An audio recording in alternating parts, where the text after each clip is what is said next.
and welcome to this session of the Money Mastery Q&A, or the Money Mastery 3% Acceleration Program Q&A. I can see people coming into the chat room, but I can't actually see that anybody has entered yet.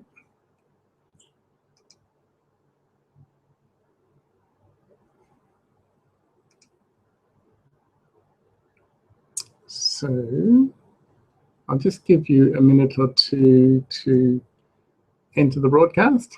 We're actually live, so if anybody would like to type in a question, or if they would like to ask it live, I'm now ready and waiting for you.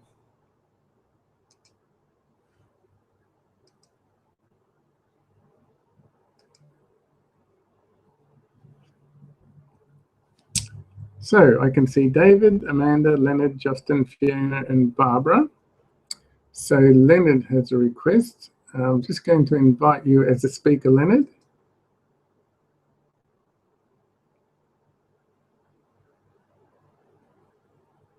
So that should be coming through in a minute.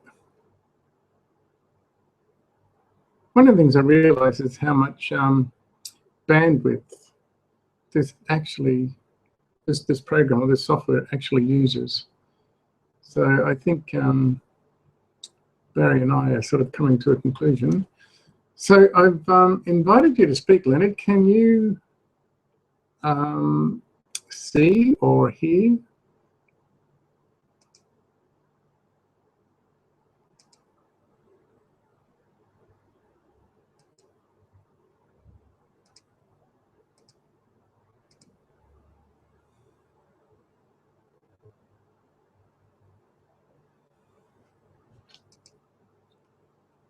So Amanda's left a note. She's saying that she's here. You've still got an invitation to speak, Leonard, so if you want to unmute yourself.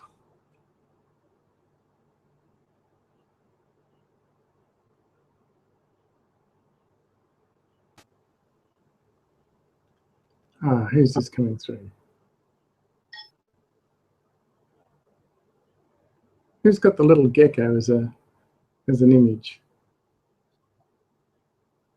That would be me. Oh, good day, Leonard. How are you? Good. So, what would you like to say? And welcome, by the way. Yeah, thank you. I had a question. Just before you ask the question, that process actually took about, I don't know, about 90 seconds. So, yeah, so that's just a future reference. Slow on my part. That was a bit slow on my part because I had never connected before, so I was figuring out what was going on. Oh, excellent. Okay, so ask away. Okay, I have a question around one of the videos that I was watching of yours. Yep. And it was, you've been talking about the personality types, you know, and the drivers and the well, the positive aspects and the negative aspects. And towards the end of it, you came up with a chart. You just have to excuse me for a minute while I bring it up and just refresh my memory. Yep. Now you've got a picture there of where it says understanding, which would be, you know, the information collection part, and then you've got a square there with 4 of the types in there. Plus, then you've got the decision-making part and a square with the other 4. So my question is just a bit technical in that when you actually look at your type in that system, are they actually giving you different types for the you know, the information collection part and the decision-making part, and then they're overlaid on top of each other to produce the, you know, like introverted sensing or all that sort of stuff? Is that how it works? It's pretty close. So what Jung discovered is that you're actually born with a set of cognitive preferences. Now, those cognitive preferences have to be able to do 4 things. So one of the things that a cognitive facility has to be able to do is, in fact, bring in information in some way, shape or form so that it hits the attention centers of your brain. And so that's information gathering. Now, we actually call that perception. So that's one function. Now, we know that we get information in through our senses, but that actually doesn't tell us how that information reacts with the attention center in our brain, which is, probably in the rear of our brain.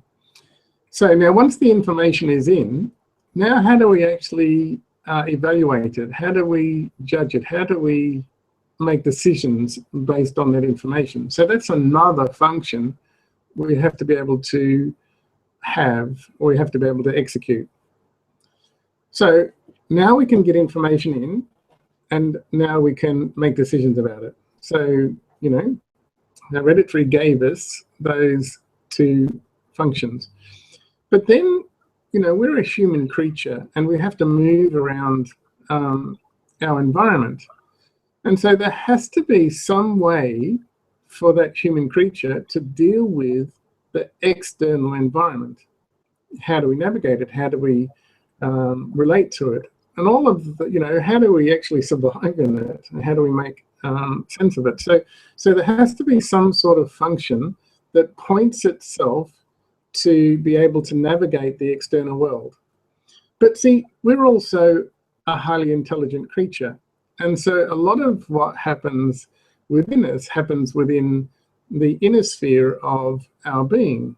And so, we've got this way of navigating the external world, but do we have a way of navigating the internal world? And so we have to have that ability as well. Otherwise, we're a bit stuck. We're just living off instincts. So with those 4 cognitive functions, basically we can do anything in life that a human being can do. Or with those 4 requirements, with the capacity to act upon those 4 requirements, we can actually do anything that a human being can do. But each cognitive function can only do 2 tasks. So there's 4 tasks that we need to do, but perception can only manage 2 of them. It can't manage all 4 by itself. And/or decision-making can only do 2 functions. It can't manage the 4 functions all by themselves. So what we were born with is a dominance in some way, shape or form. So the dominance is which of the 2 functions leads your ability to exist. Is it your decision-making function, or is it your information gathering function? Now, that has implications. My leader, if you like, and we call that the pilot, is a decision-making function, which means that, without being trained, this is a natural trait, but without, it's a talent, but without actually training it up to the level of a skill, I might be running off making all sorts of decisions before I've actually gathered enough information to support them, and vice versa. People are just gathering information, but they haven't exercised or got their decision-making talent up to a level of skill. Now, that would be okay if we lived in a system that now understood our perceptual capacity. But the trouble is we don't. And when you look at it, there are so many different information gathering processes and decision-making processes. So what evolution did is gave us a backup pair. And so let's say that at the starting gate, we have a backup form of decision-making and a backup form of information gathering. Now, as we grow, one of those forms generally becomes dominant. And if the other two backup forms are not exercised, are not utilized in any way, shape, or form, they become less dominant over time. Now, So if you... they are the 10-year-old and the 3-year-old in the Yeah, cartoon. yeah. In this model, we call it the 10-year-old and the 3-year-old. Now, the 10-year-old is the direct opposite of... So both of them are direct opposites of the one above. So if your dominance is, let's say, introverted feeling, then the exact opposite of that, because you have to have a way of, the backup has to be the opposite of your strength, so that you can, at least have some idea of what that is. Now, it might never be a strength, and you might never put the time in to develop it, but it's there nonetheless. And so if you have a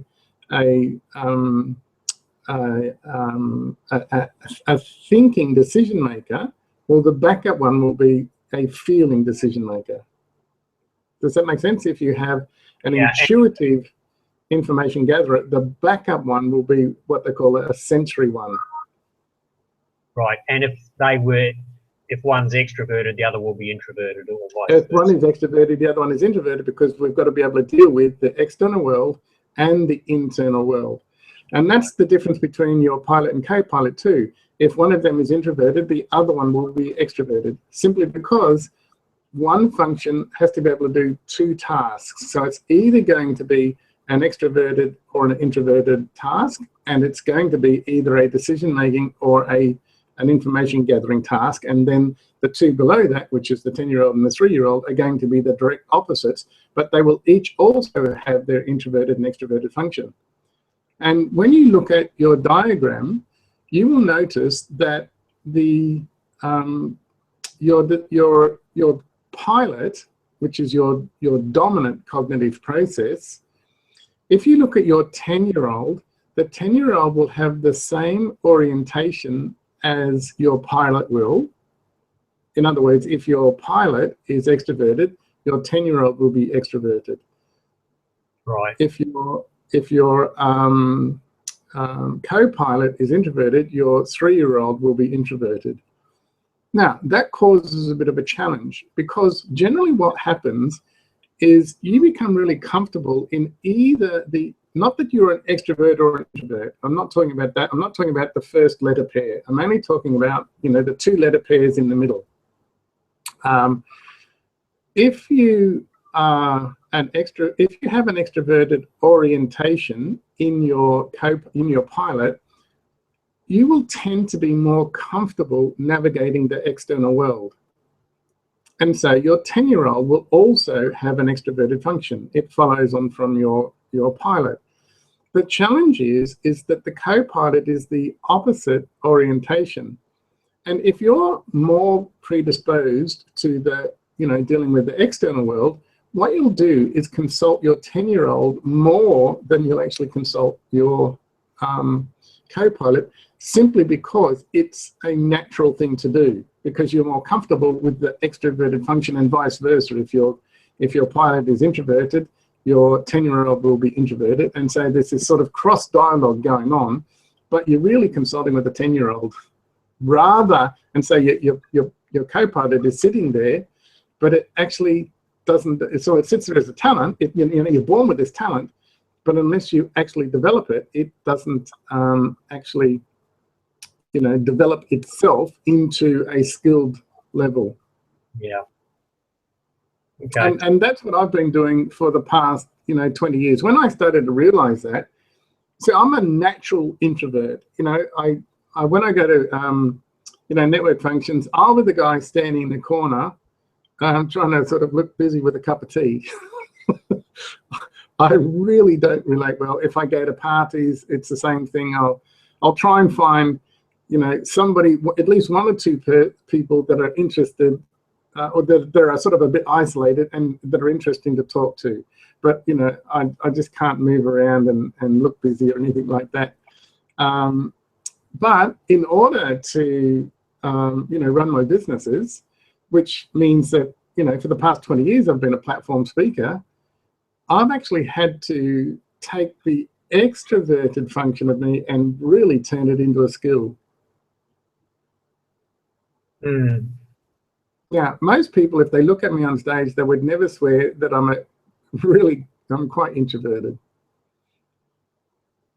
So was that a deliberate, did you start to do that before you understood this, or was that once you understood this, did you start to do something about developing that extroverted side? That's a really interesting question. I'll just pause this. If anybody else would like to speak, I think it would be best if you raise your, put in your requests now, so that I can actually, click on you and then go through the processes, because I can't see anybody else in the room at the moment. I know that you're all there, but if you request to speak, then I will click on the icon, and then that will set the processes, and there won't be any time delay. That's a great question, because I have, I think a function of me, I'll tell you where I'm the most nervous. And even today, I'm nervous. If I'm in an audience and I have to ask a question, let's say, of a speaker or a teacher on stage or in the front of the room, that's almost like pulling teeth to me. And I think it's a result of the treatment that I had at school, being bullied and coming from deaf-mute parents, and not really understanding, the social norms and the protocols and all of that, and not being able to read. And, so I was the one that they stood in the corner and put the dunce hat on.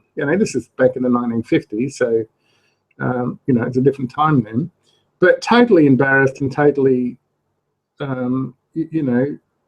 was made to, I guess,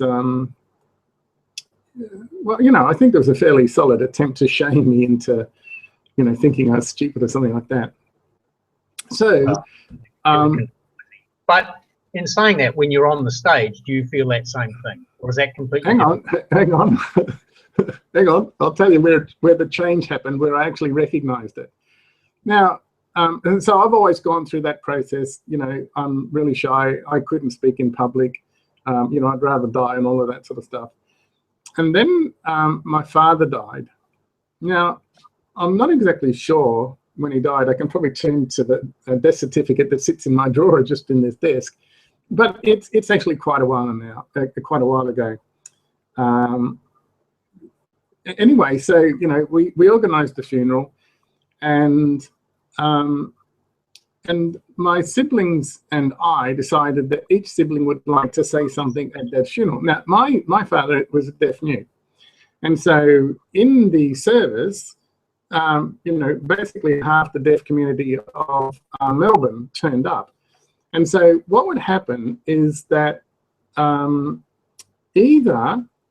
as the siblings would go out the front to speak, they would either use their voice, and an interpreter would then sign language to the audience, or in fact, my siblings would choose to use their hands, and then the same interpreter would use her voice to interpret for the hearing people in the audience. Now, it was really, really funny, because if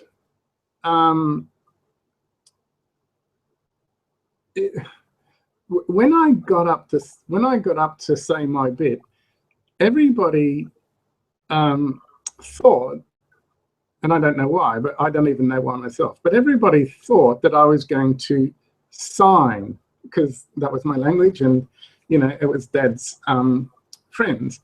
And so the interpreter positioned themselves the wrong way. The interpreter positioned themselves so that they would face me, so that they would read my signs, and then they would just voice what was going on. But then I began to speak. Now, up until that stage, I was a blubbering mess. My niece sat beside me, and I was just an out of control blubbering mess all the way through the service, until I got up to speak. And I was as nervous as all hell. And I had a little, sort of a note thing to follow. And then as soon as I opened my mouth, this absolute peace and quiet just overcame me. And I was as calm and I was as collected, and I just don't know what happened. But I remember that moment where I said, you know, in my mind, you know, here I was talking about my dad, who was kind of sort of sitting there, you know, laying down there in the coffin, and I had a flash of thought that said, shit, I can do this.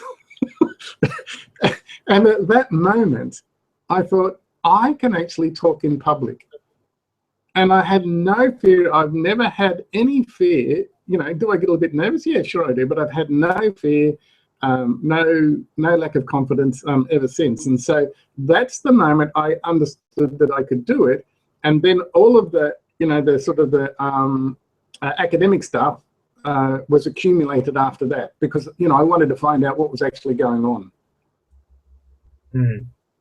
So it was a highly emotionally charged event that triggered it, though, wasn't it? Absolutely. Yeah. You Okay. don't get much. I'm just reading the.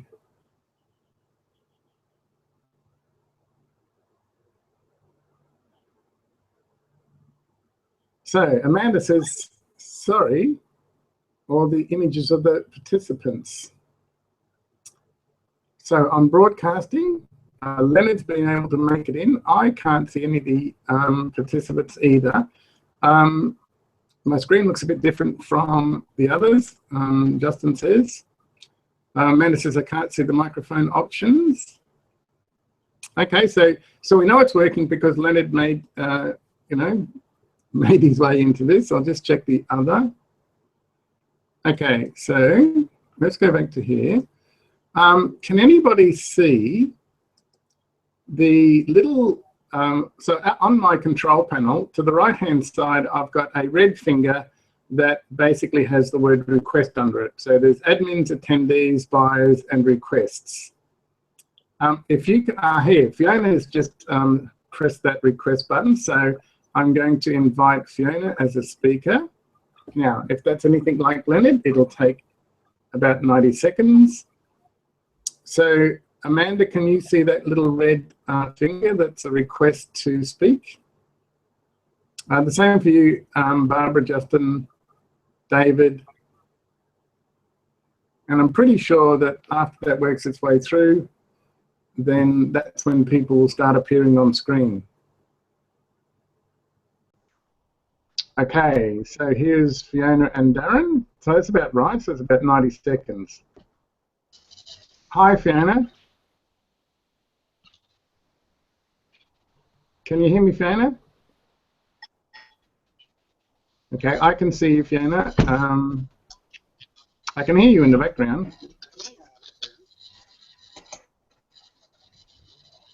It's just asked me to do something, so I'm clicking on the screen. Okay, well done. Okay, so you're in. Now, excellent. So Justin has now got his request up, so I'm going to just deal with Justin. Coding 4.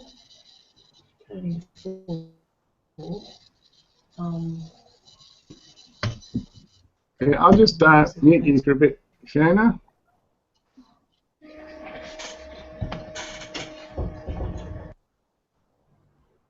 Okay, so I just put you on mute.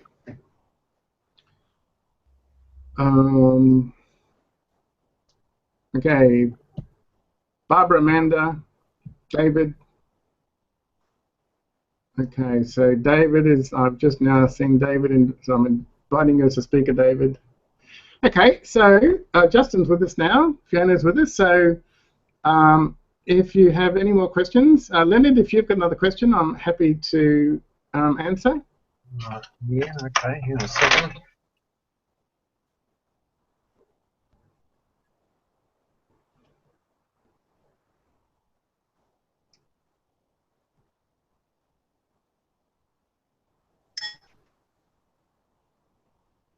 I can see David and Katie now.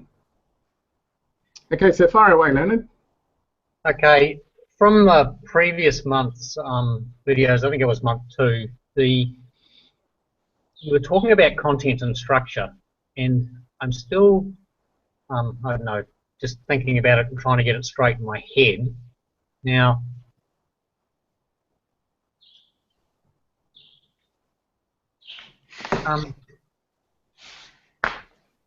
So structure would be more like strategy? No. Structure is a psychological imprinting. It's a psychological conditioning tool. Right. Okay. So And if you wanted to, so content. if you literally wanted to brainwash somebody, structure would be one of the tools you would be using. If you wanted to manipulate somebody, structure would be one of the tools that you were using, psychological tools. So structure as in environment, you know, physical environment, or yeah, okay. So, for example, you know, if you think about, you know, let's take some really sort of worst case scenarios. There's been quite a bit of news of late of you know, people doing some rather nasty things to people by keeping them in a dungeon and using them as basic, you know, reproduction slaves. And so that, you know, some of those people have never ever been out of that dungeon. So, you know, their whole world, their whole perceptual mechanism is actually based on, you know, their relationship to their captor. And I think that's called the Stockholm Syndrome. I'm just not 100% sure of that, but I'm pretty sure it's right. Because your total existence is in the control of basically your captor. But there is absolutely no knowledge of anything outside those four walls or whatever that, you know, captive environment is. Now, could you imagine how the mind of somebody like that can be so conditioned that it doesn't actually recognize anything else out of that? Well, think about that now on a cultural basis.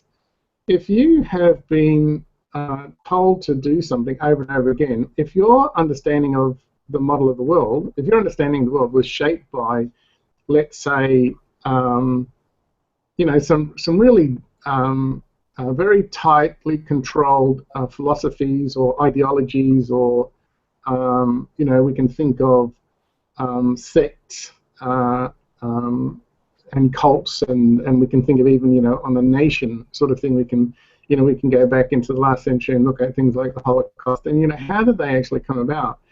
Well, it's basically the mass control over the, you know, the populace. And so, you know, propaganda is a form of structure. There are all sorts of mechanisms to shape the human mind. It's simply because we're you know, we're so intelligent that we can actually be totally conditioned into believing basically anything that anybody wants us to believe. And so one of the psychological processes is to get you to connect your identity to something. You know, you might connect your identity to a religious leader. You might connect your identity to material possessions. You might connect your identity to power or status or things of that nature. And so the connecting of the identity to something is, you know, if you think about operant and classical conditioning, basically, you know, the dog hears the bell, salivates, gets rewarded with food. So all of that is, you know, what we identify with is part of the structural content of the way that we've been conditioned as human beings. Because if you look at the consumption code videos, we're actually asked to identify with material possessions. And we're told that those material possessions can fulfill us, but they can't. So whatever we're being asked to identify with, at whatever age we're being asked to identify with it, what that is content. So content always changes, but being asked to identify with it doesn't actually change. Being asked to make it the same as you doesn't change. Therefore, if you identify with it, the strength of that identification determines the amount of conditioning that you have over that. Now, if I intervene and take what I've asked you to identify with away, well, won't you actually sacrifice yourself in order to get it back? For example, you know, we've been in this Western world asked to identify ourselves with freedom, but we're not free. You know, it's really a myth for most people. However, if the government said, look, these bad people are coming over the hill to take your freedom away, and you know, if that was sort of whipped up into a sort of a propaganda process, and you know, if nationalism was, you know, and it was whipped into like a storm, then basically that sort of mean that thing would just infiltrate, or you know, it would infect the minds of just everybody, and we would gather together as a nation to go and then, you know, do whatever we needed to do to defend ourselves against, you know, the people coming over the hill to take our freedom away. Now, you know, that's at sort of a very nationalistic level, and people will do that. Now, people will lay their lives down for the freedom, as you know, evidenced in our soldiers going overseas and laying their lives down. Okay, so the connection between structure and content is always identification, or can it be something else? No, it's identification. So it's making the same as. That's what they call structures. When you make it the same as you, when you identify with it, and identify simply means to make the same as. Okay. Yeah. And so if you look at, let's say, at sort of cultural groups, you've got the Goths. Okay, so how do you know you're a Goth? Well, it's got something to do with more than what's going on in your head. You've got to now display the outer signals that you're belonging to this, you know, subculture or this subgroup, by the way you dress, by the way you behave, by the way that, you know, what you wear, and all of that sort of stuff. You know, one of the things, one of the you know, the simplest examples of that is basically on sporting days. And so on sporting days, people become very, very tribal. You know, they dress up in their tribal paint. You know, it might be yellow and blue for the Eagles, and then they go and, you know, basically do their tribal war dance in front of the opposition team, which may be, you know, purple and white and red, which is of course the opposition tribe, and you know, we're yelling and screaming, and you know, what's happening on the field is an example of what happened like hundreds and hundreds and thousands of years ago, which is one tribe fighting another tribe. So, you know, we still have all of that into us, but on that day, in that moment, we are so totally, or, you know, people that support us are so totally identified with their tribe, and when they lose, it's like, you know, all hell breaks loose. And, you know, one end of the spectrum, people can be really extreme and violent.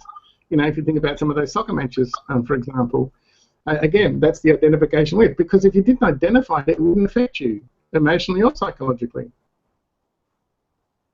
And if it didn't affect you emotionally or psychologically, you could be so much more freer than you are.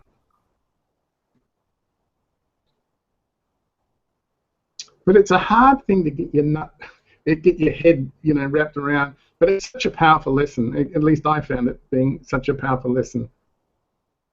It occurred to me that there's some layers in there, because, you know, if I don't know what popped in my head, but you're talking about the 4 ways the mind works. You know, the information collecting, the decision making, then how it deals with the internal and the external world. Well, you identify with things inside those.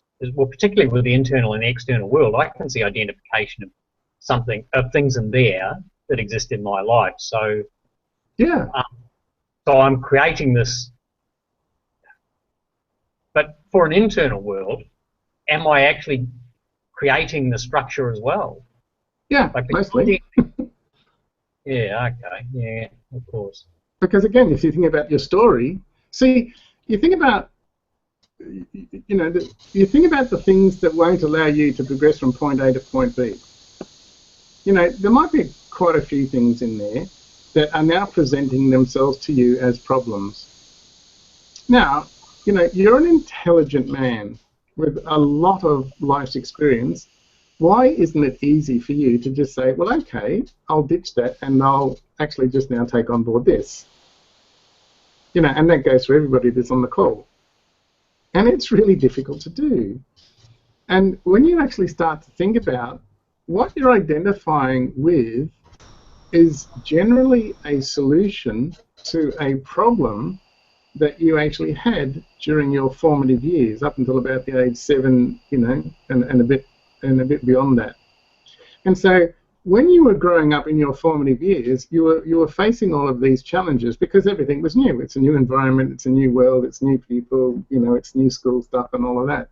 And so you actually needed strategies and solutions to deal with the challenges, to deal with the problems that you're facing. And so the strategies that you developed as a 6-year-old, as a 7-year-old, as an 8-year-old worked well for you back then. And we know that they work well because you're here. Mm-hmm. But because those strategies worked, you then identify with them as being successful. And so the next time, let's say, you know, you skip forward a few years, the next time you face similar challenges, because those strategies worked for you once upon a time and you've identified with them, you try and employ them again. But this time they don't work simply because the environment has changed and the actual challenge is not the same. You know, it's not a challenge to your survival anymore. It might be a challenge to your emotional survival, or you might think it's a challenge to your survival, but it's not. And so the solutions aren't appropriate anymore. So then the solutions themselves become problems. So they were once useful, but you've gone past the use-by date. Now, if you take those solutions and start using them as a young adult or even as an older adult, you actually run into more challenges because the further away you get from where your solutions once worked, the more of a problem they present themselves as. And so you keep running smack into brick walls simply because the challenges you're facing or the problems you're having were in fact once workable solutions that you've kept on board because they worked. And so, you know, we drifted through, or we busied our way through life until we get to the ripe old age of here we are now, and we've got a bunch of solutions that don't work anymore. And so we can't, and because we haven't updated them, it's difficult to start getting the results that we want. And so, again, you know, I had a whole bunch of solutions that certainly weren't working for me up until I was about 40. And then I had to go through a serious process of changing my inner core circuits. And those core circuits are set up, by the way, you know, when I say a core circuit, a neurological core circuit, a system of neural pathways are actually set up by the time you're 7 years old.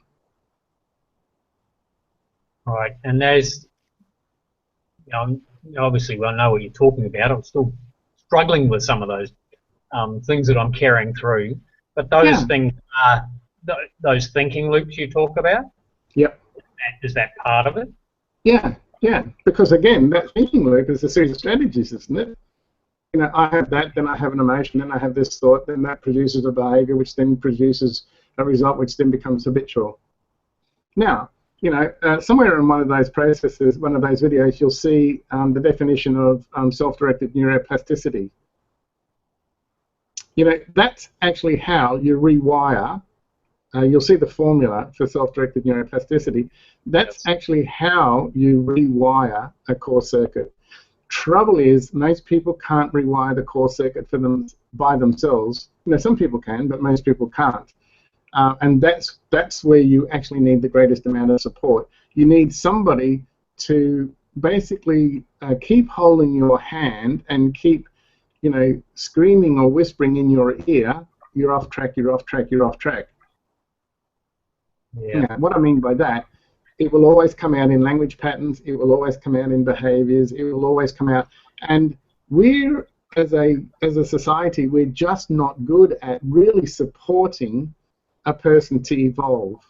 So we don't want to be thought not well of by the other person by picking them up on language patterns. And so we don't take on that responsibility. And you know, people say, oh, well, look, you know, you should get a peer buddy to hold you accountable. Trouble is, they've got the same crap going on, and so that doesn't work. You know, you need to get this, you know, the equivalent of the Westpac helicopter. You know, come down, grab you by the scruff of the neck, pick you up, and say, hey, have a look at this. You know, there's a clear view up here, but you've got to get out of the smog of thinking that you're immersed in that you can't even, you know, you don't even know. You know, it's when, you know, and this is sort of brought home to me when I was a manager once in 1984 and 85 of a European artist.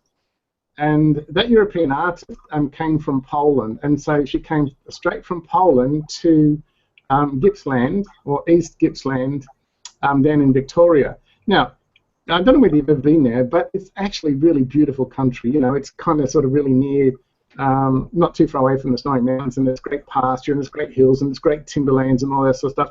But what it has is really brilliant blue skies and really brilliant, you know, starry nights. And what she has never ever seen in her life was the colours that were available to her as an artist in Australia versus the colours that were available to her as an artist in Poland. And they were just chalk and cheese. And you know, the greatest thing that she took home was this whole new world, this whole new spectrum of colours, simply because the light was so totally different than the smog and the pollution that was filtering all the sunlight in Poland. And it's the same with people's thinking. It's not until you get, you know, some sort of mentor that's basically grabs you by the scruff of the neck and literally says, hang on, you know, basically what a mentor does, or what a really good mentor does, is decode what's actually happening for you in a way that you can digest it and then start taking action on it. And without that ability to be able to do it yourself, because how can you? You can only know what you know. I mean, Mark Twain said, you know, it ain't what you know that gets you into trouble, it's what you know for sure that ain't necessarily so. And so what he's really talking about there is all sorts of cognitive biases that you just don't know that you've got on, simply because of the content and structure that's at play and the conditioning that's at play. And so, you know, when somebody can decode for you what's going on at a completely different level, and you can now understand that and then start to take small steps in order to you know, reach out and become that something different, that's when you actually start to evolve. And of course, as soon as you start to evolve, your results change. So great questions. Anybody else want to ask a question? I'll just unmute Kobe.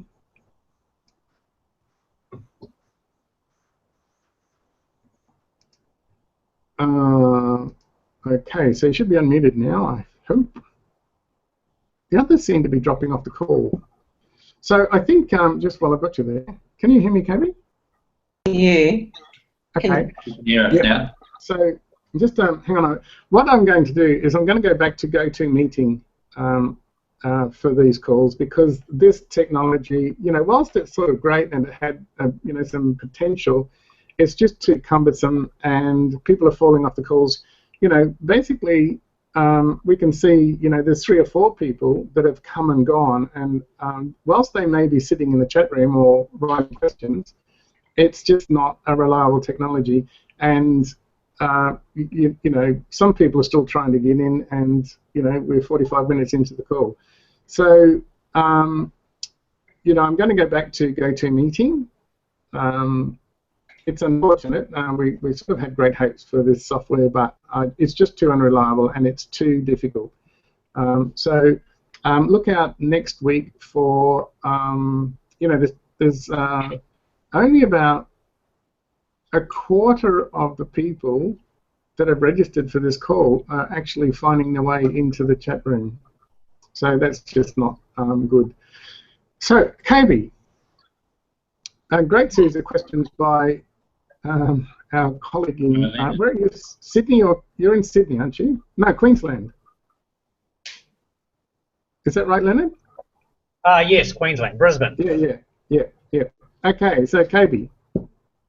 So you spoke about your primary cells are the most dominant cells, but how do you recognise which one? How do you recognise what they are? You turn to the person next to you. Say hello. You turn to the person next to you and say, "Dear, Right. do you think I'm bossy? Do you think I'm overly protective?" The bossy one. and vice versa. So you you can only really tell by looking at your results. And again, if you think about, well, okay, if I've been conditioned along with the rest of society in this sort of normal process, you've got a fair idea of what cells have actually been conditioned as primary.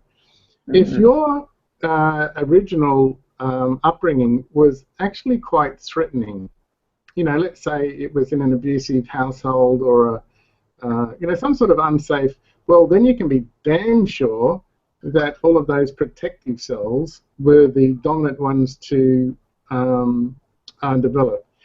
If you were brought up in an environment that was a really relaxed, it was a really supportive encouragement, emotionally sustaining, well, then you've got a different range of cells that would, you know, come up. And one of the interesting questions that, you know, I think that you can, well, certainly you look at your results, but especially you start to look at your results in relationships. And so when you cast your mind back to the sorts of relationships that you've had over your life, and one of the interesting things to do is actually look at how they ended. Not like whose fault, but how did they end? And they're a pretty good indicator of what cells were actually in control during that process, or what cells were dominant in that process. Now, it's not that you don't have a series of other cells there, it's just that they weren't nurtured during the time where they were available to develop. So what happens is that they sit there as, you know, unacknowledged or underdeveloped. It doesn't mean to say that they're not there. So, you know, like, you know, if feeling self wasn't nurtured, and if you don't nurture feeling self, then feeling self is not there. And so it sits there waiting, let's say, for a feed of energy, because that's what feeling self can only feel. It's not right, wrong, good or bad or anything like different. It's not logical, it's not rational, it's just feeling. And so basically it sits there, you know, like one of those sorts of probiotic sort of mushrooms that you can make drinks out of. They sit there feeding on all the sugar. Well, they sit there waiting for some sort of energy to come along so that they can have a feed of it. And if that energy is not coming along through a nurturing, okay, I'll take feeling self out and pamper myself. And if you look at what Scott's doing this week, he's just taken himself off to Palm Springs, and so he's just taking himself off to a getaway. He doesn't really have an agenda. He just went to one of his favourite places. He didn't want anybody to come with him. He didn't want anybody to really know he was there. And he just needed to chill out for a week and spend some time. So what he's actually doing is nurturing himself. And so, you know, you see him on Facebook, he's having red wine, and then he's having a martini, and then he's probably falling down, and then he's probably standing up again and having another drink or whatever. But basically, he's just feeding his mind because he's doing webinars with me, and, you know, we're in contact. But nobody else is around. There's no business that's going on. And so he's just nurturing himself. Now, if you've done that with feeling self, then feeling self will never really need to explode. But if you haven't done that, it sits there waiting for its opportunity for a feed of energy. And the easiest feed of energy is actually drama. And when you're at your least resistant or least resilient point, which means that at the end of the day where you're drained of energy and, you know, you've been copping it or things have been turning right, they're just all of the lead-up indicators to, you know, that feeling self is going to have a drama. You know that it's on. And so if you can pick up those signs early enough, what you do is take feeling self out and nurture it. Yep. Does that make sense? Yes. And you do those to all of the other cells that you want now to, you know, bring into your sphere and try and lessen the hold that the primary cells have. Because the primary cells, their only job is there to protect you in one way, shape or form. You know, control self, operating ego, protector self, perfectionist. They're all part of that sort of cohort that the operating ego gathers in order to do the protective function. Now, they don't know that they're often overprotective. So you have to educate them. You have to actually have a dialogue with them. You know, Yeah. hey, look, can you chill out? I know what you're doing. I don't want you to go away. So, for example, when you came away with us to Vietnam, you came away, you know, to a strange place with a sort of a bunch of people that you didn't know, and so, you know, as a single female, you actually have to be feeling vulnerable. And so, you know, which cells are actually on a high alert until you learn the lay of the land, and you know that, you know, okay, I can actually now start to relax with this person or that person I just got to be a bit wary of, and so then you start to maneuver yourself away, and then you start to relax and be more, and by the time, you know, you've sort of worked out the lay of the land, it's time to go home. Yeah. Pretty much. Sorry? Yes, pretty much. Yeah, and that's why, you know, we want to keep on doing those experiences, because every experience we have and every conversation we have, you know, either sitting around having a meal or sitting around the pool, they really start to add up to, you know, your understanding of what's going on. Because again, you know, it's like I was saying to Leonard, you're actually speaking to somebody that can actually decode things that are happening from a different perspective and a different level of understanding, which then gives you a little bit more clarity to go home and practice things. But again, you know, success is in the practice. It's never in the intellectual understanding of it. Yeah, and also being conscious of what's going on. Yeah. And, yeah. You know, if we could be conscious 1 more % a day, we'd double it. Yeah. Okay. I understand that. Yep, that's good. Thank you, Paul. My pleasure. So I'll have a look and see if there's anything in the chat rooms. Oh, we've got some really... Okay, so Fiona says, hi, Paul, I'm here and I've dropped out in heaps, but I can hear you. Great. Justin says, I have a couple of observations for the Genius style. Okay, I'll just get to them. Amanda says, I suspect that what happened when you discovered you could speak in public was that one of your disdain selves came to the fore. Oh, there's a perfect understanding of something that, you know, I didn't know was happening, but you know, now that Amanda has actually said that, it makes perfect sense to me, because, you know, that self would have been disowned in my primary school days. Barbara says, yes, I can see the blue box request to speak. Okay, so I haven't seen you come through and click on it. No,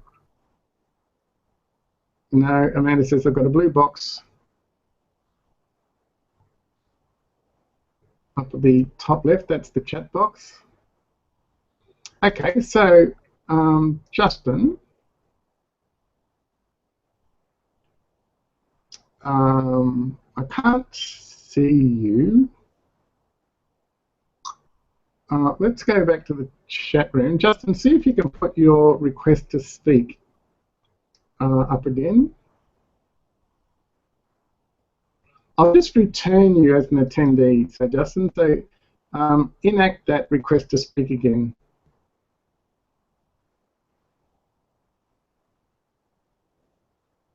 I'll go to the other chat box in the meantime. Now, in that chat box, in the blue chat box to the left upper left-hand corner, I've just got a sort of a running list of who joined and who dropped out. I can see that Darren and Fiona just dropping in and dropping out and dropping in and dropping out. So, okay, so I will leave that chat box and come back to this one. I've lost Justin now. So, you know, that's a pretty good indicator of why I think we need to go back to the go-to meeting.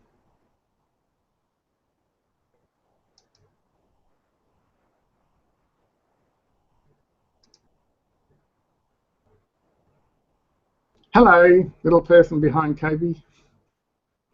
You're just getting photo bombed, mate.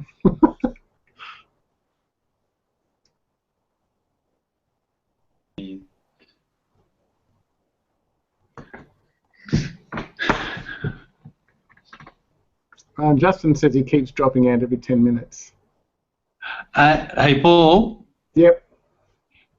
We tried to go in through Safari, and it just took too long. So I reloaded it, and I went through Google Chrome. And that seems And to we- and that work means- every time. That happened last time too. Yeah, look, it's just not good enough. It's not good enough for, you know, my business. Yeah. And it's not a good enough experience for you, even though it's got some benefits. And I like the fact that I can see you and hear you. In fact, that's the first time I've seen Leonard. So, you know, and Leonard's been, we've been having exchange conversations for the past couple of years. I've never even seen a photo of him. So I really appreciate that. So look, it's just not a good enough experience, and so, you know, I think it would be okay, like again, you know, it's not even okay for the people that have got in there and succeeded, because now they're just dropping in and out. So Justin says, I can sit here and I can hear you, and I suspect the same with Fiona, but, you know, they can't, I can't unmute them, I can't communicate, you know, they can't ask questions, and so, so I think basically I've done my money on that software, so I'll exercise my free +$1 rule, get it back somehow. Justin says, I can't wait till next week. Okay, look, there's, unless you actually want to type in a question, or in fact, there is a question that I have that came through email, and I better just open email and ask it. It came from all the way over from Canada. Now, just give me a minute, because I said I would answer this on. I said I would answer it on this call. So it's actually from Veronica, and she's all the way from Canada. So I was hoping I could pass along my question for Tuesday. So my question relates to the fear of losing it all.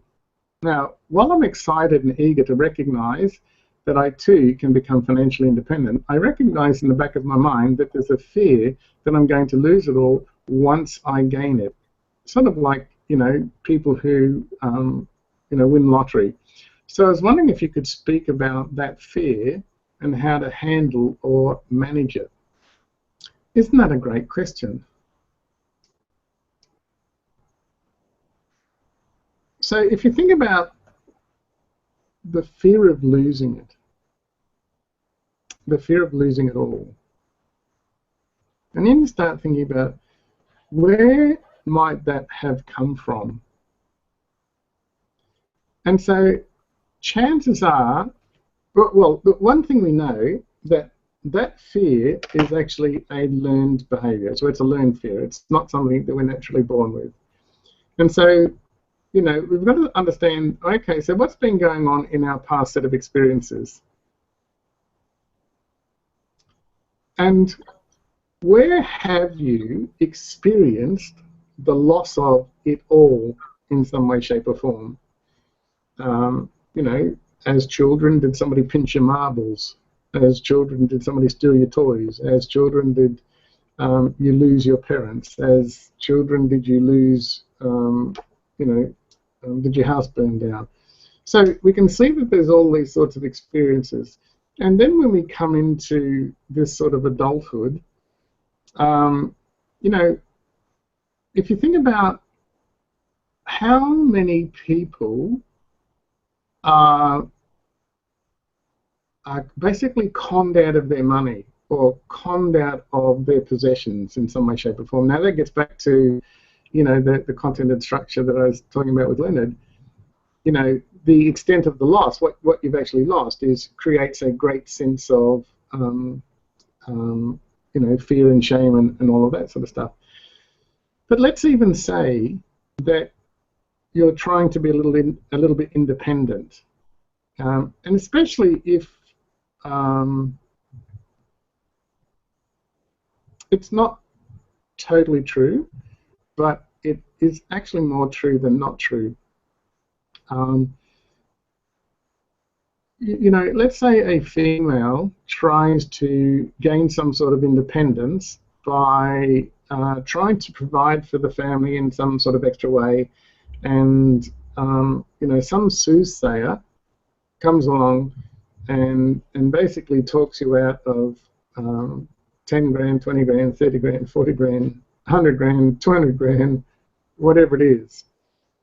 And you get so excited about the possibilities that you fork over the money, believing that the person who's doing the soothsaying will actually deliver on what they promise. And let's say that, you know, pretty soon after you've handed over your money, you realize that that relationship that you were promised in Zimbabwe is a scam, or that person that you handed over your money, you know, they suddenly disappeared. Maybe they're online, maybe they're offline.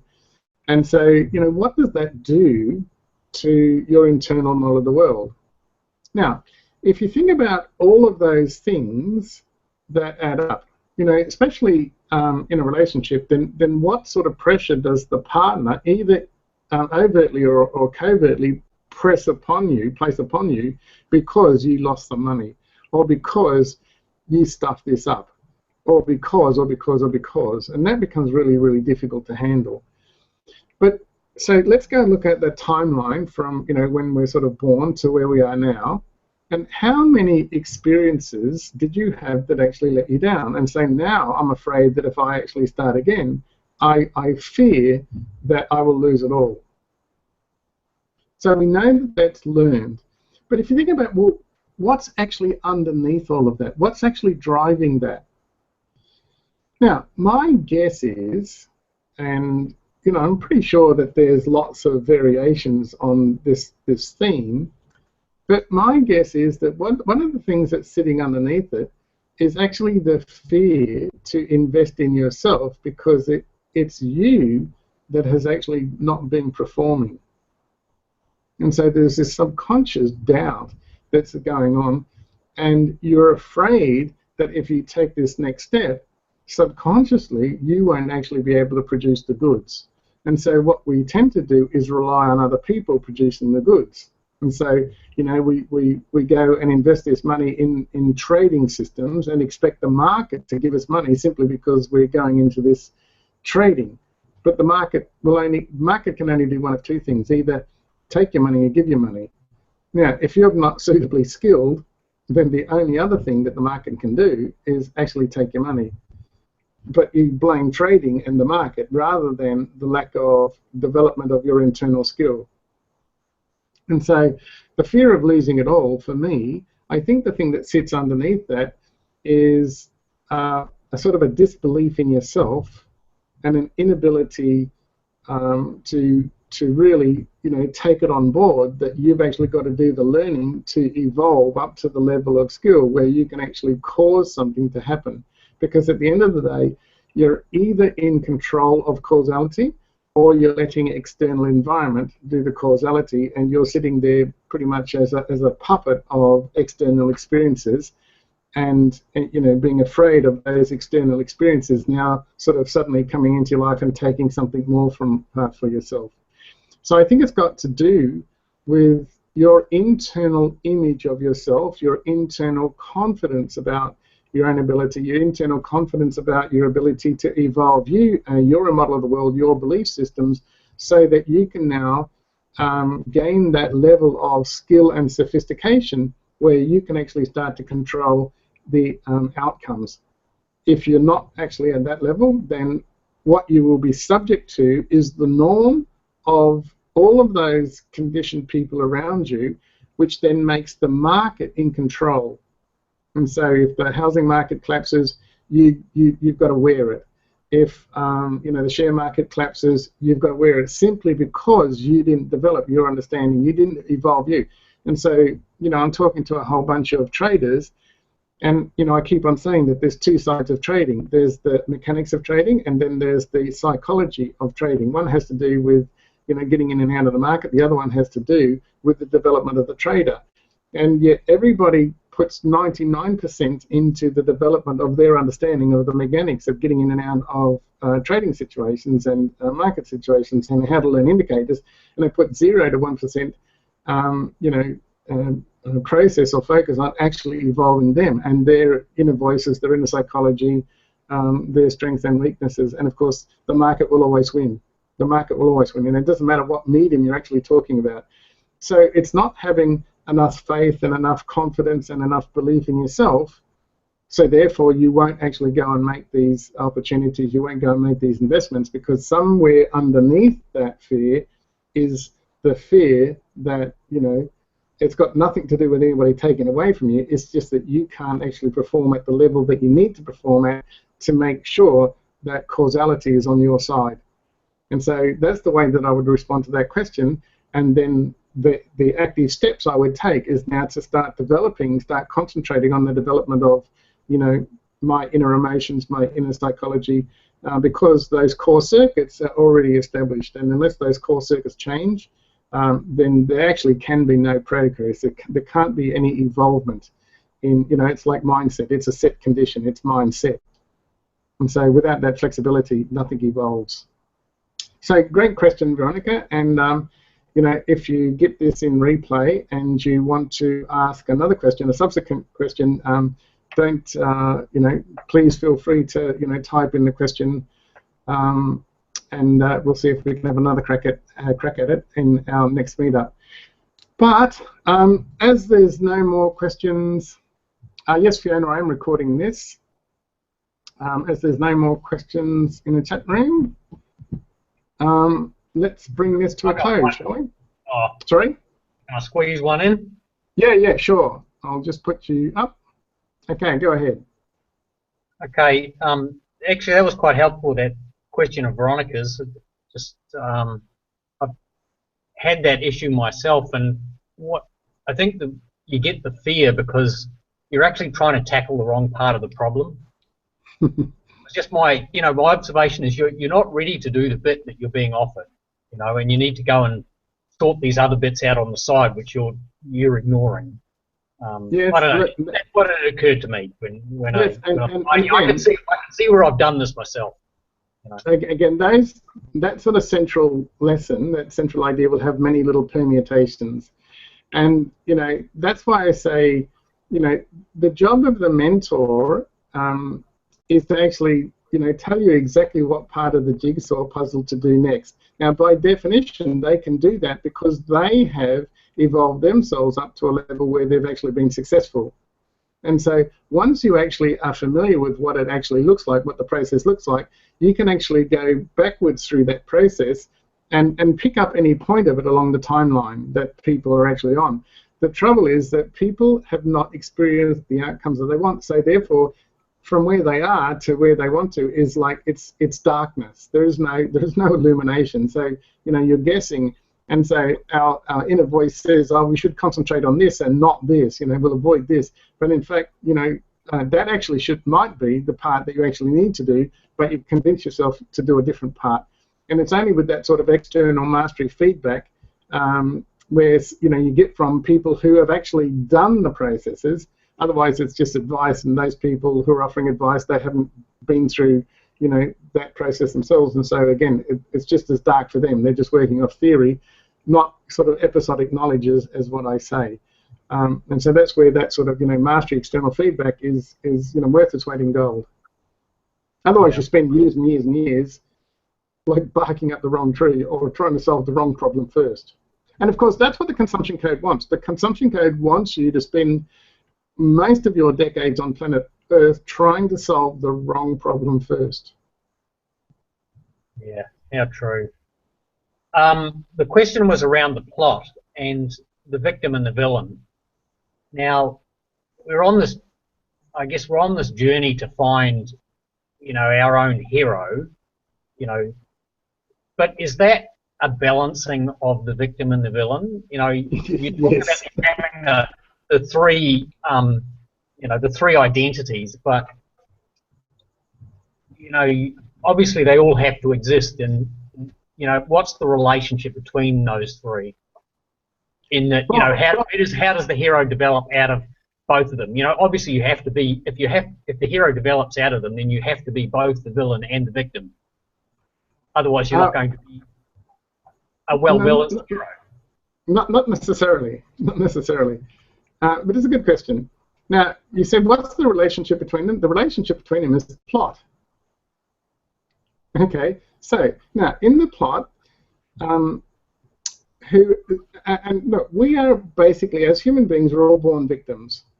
Okay, because we're all born helpless. We're all born dependent on somebody else. And so we can't rescue ourselves. We can't save ourselves. You know, human beings are the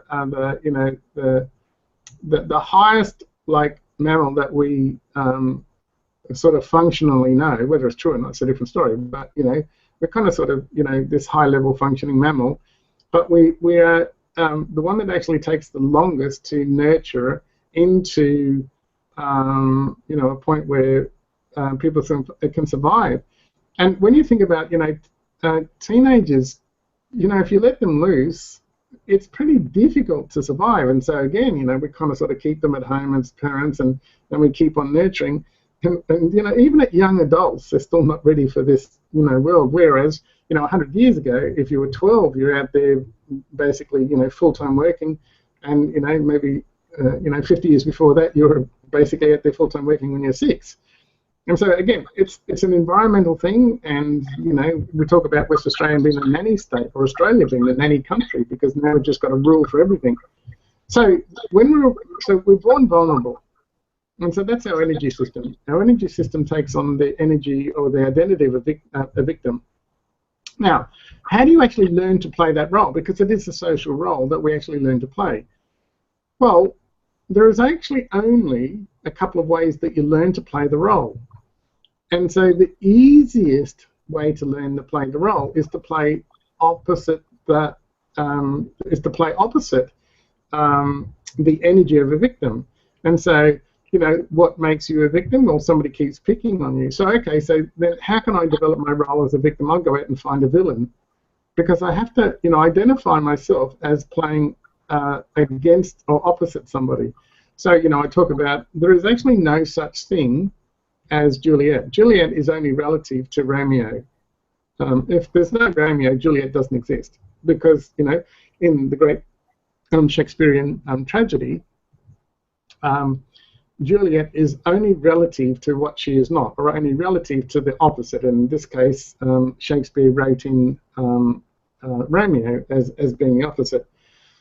And so, okay, so we can play victim for all of our adult lives and never actually graduate from that role. Again, that's just, concrete shoes in the plot sort of thing. But sometimes something can intervene in our lives and cause us to want to play a different role. And so the easiest graduating role is, well, you've been playing opposite the villain for most of your life, and so the easiest role to graduate to is in fact the villain. And so as a villain now, we go out there looking towards, auditioning for our opposite. But, so the easiest thing to audition for is a victim. Well, victims will serve themselves up on a daily basis because most people don't take responsibility for themselves. And we can see it all the way through society, victims just serving themselves up to circumstance. Now, what happens if a villain wants to kind of sort of get a bit stronger and start flexing their muscles and start to really developing, some sort of strength about, and some sort of covert behavior?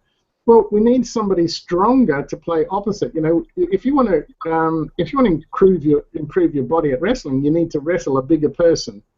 And so again, you need to start, wrestling with somebody that's got more skills and more strength and more stamina than you, and so that you can actually evolve you. And so what tends to happen now, we start, instead of looking around for a villain, because we've conquered all the the victims, we've conquered all the victims, now we want to, test our senses against somebody else, and so you start auditioning for people that are willing to come in the plot and play the hero. Now, that plot can actually grow and grow and grow. But again, it's you now becoming the villain. And what happens if you test yourselves against some beginning hero type people, and you basically defeat them? Well, how do you actually get, so you go and audition for, let's say, a greater hero, so that you now test yourself and you're building up your psychological and emotional infrastructure. But then let's say you're defeated by this particular hero, and so now you start to switch. Well, okay, so how can I evolve me again? Well, now you can actually take on the role of hero and see if you can go and find some villains to sort of engage with, And the more villainous character that you come up against, the more you can actually evolve you as the hero, as the emotional hero. Again, for most people, that's actually happening in the plot. And again, remember that the plot is an energy system. It's not a rational, logical process or anything like that. It's actually a testing ground for your emotions. Some people never graduate from it. But those people that do now see the sense can start developing, rather than what they call the inner hero. It's much more easier to start talking about their aware ego. So it's much more useful to start integrating your knowledge of the plot and then integrating that with your knowledge of the psychology of cells.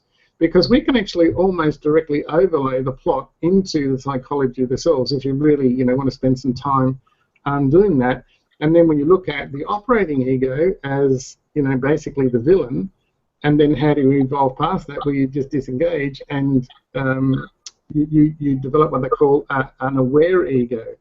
And so the aware ego then becomes the conductor that is now just using all of those different energy systems as circumstance requires. And so that way we have much more harmony in our lives, and we have much more peace and tranquility. But at a minimum level, it requires only 2 people to be involved in a plot. But basically, if you think about content and structure and how most of society are conditioned in one way, shape, or form, especially when it comes to money, then there's a whole lot of people in the plot that just never graduate throughout their lifetime. And so it's only awareness and consciousness that allows you to graduate and exit from the plot. And again, that's where you find a greater sense of peace, tranquility, and freedom. Okay, yeah, that was pretty helpful. So you have all these other cells. Are they, if you overlay them on the plot, are they going to be a combination of one of those 3 characters, or no? Understanding the plot is a bit like a stepping stone to understanding the. We've sort of ratcheted up a few models, if you like. And so basically, the psychology of the cells, I think from memory, and I'm not sure that I've actually read concrete, knowledge, but I'm just thinking from memory, there's probably somewhere between 220 to 280 cells that have been identified. Now, it doesn't mean to say that we have all of those 200-odd cells operating, but by and large, I think mostly, I think the figure is somewhere between 20 and 40 cells that we have access to. Most of those, of course, will be disowned. And then there's about maybe 6 or 7 that we could sort of describe as being primary, and another 6 or 7 that we could describe as just outside, not as disowned as the distant, let's say number 40 is, but it's about understanding what's happening there, and then learning the strategies and having the awareness of what's going on to then start communicating with those cells in a way that is much more nurturing for the cells that you want to develop, and much more nurturing for the cells that you want to have some sort of release of control over you. Mm. And again, that happens over time. It doesn't happen just because you're sort of reading about it. No, because one of the things I notice is that, as you become more aware, you start to see some of these, you start to see some of this going on internally. But then what happens is, the aware ego is available at that point to me, but then my operating ego steps in when I'm tired or I'm triggered, and it can be very hard to, even though I can sit there and intellectually say, yes, I can see my operating ego's, taking control here, and it's a bit out of control, but stepping out of that is very difficult at times. Yeah, and you've got to learn that, because it's stepping out of it is a learned serious behaviour. Now, the fact that you can see it means that that's a great sort of progress is actually going on. And one of the things is that if you're not in an environment like this all the time, who do you actually talk to about it? You know, what sort of conversations can you have with people that help you understand it? And one of the things Justin is doing is having a get-together every fortnight, and just to talk about, you know, this Money Mastery 3% Acceleration program from the people who are actually, you know, partaking in it. Now, and so I think that's a great initiative. Now, problem is it's only available in Perth because Justin lives in Perth. And so what I was actually going to have a chat to Justin about at a later stage, and I don't know whether he's actually on, he's still on the line. Barbara says, great questions, great responses, great learning. But Justin, are you still on the line? Are you still on the call? Just if you are, just give me a nod if you're actually hearing this. But what I was going to invite Justin to start thinking about doing, and Justin is a consumer like everybody else is, he's had a little bit more experience with the content that I've been delivering. But I was going to see if Justin could actually do Google Hangouts rather than face-to-face meetings, which then opens it up to other people to, you know, have more of an input and more of a get-together with a, you know, group of like-minded people. So instead of, you know, local Perth people going to a coffee shop, if he, you know, open it up to, and Google Hangouts is free piece of software for anybody that's on Google+. And basically we're on Google Hangouts now. It's just that we're trying to do it as a webinar, not necessarily a Google Hangout. So, and I think there's other bits of software involved that kind of sort of not making it run smoothly. But anyway, I'll have a chat to Justin. He hasn't replied yet, so maybe he's actually dropped off. Yeah, to see whether that, you know, is another conversational point. But the other things that, of course, we can offer is, you know, the Money Mastery 3% Acceleration community on Google+. You know, that's sort of you know, that's quite active with people, you know, posting things and then people responding to things. Other than that, now you know that as part of this program, you've got a free ticket to the annual mentoring retreat, which generally is in November. That's a great time to come away for a week and really, you know, engage with people, you know, face to face about, you know, everything that's actually going on, or as much as you can actually squeeze in. Other than that, you know, there's always one-on-one mentoring that's available, and so basically you can, you know, have me, you know, engage with you at whatever level, and it's, you know, there's sort of open access there. So it is difficult, but it is a process of learning. So the Google Plus group, how do I get access to that? Just search for Money Mastery 3% Acceleration Community. Okay, thanks. And ask to join. And so it's a closed group, but what you post can be seen by the public. It's just that the public can't respond. Okay. Okay, with that, you know, great conversations. I really enjoyed this. Unfortunately, we're going to let this software go, and so we'll get back to something that's a bit more reliable next week. And so watch for Barry. He will send out the GoToMeeting links or the GoToWebinar links. So make sure that, you know, you've got access to them at least a day before Tuesday. I know that he's changed the software that he's actually sending out emails from, because some people are missing. But please don't leave it to the last minute and then suddenly discover at 5 to 7 that you don't have the link, because there's nothing I can do about it. You know, when I'm on a call, I'm on a call. I'm not technically minded, and you know, Barry's not readily available at 5 to 7. Okay, see you guys, and thanks for the great questions. And again, I'll see you next week. Bye.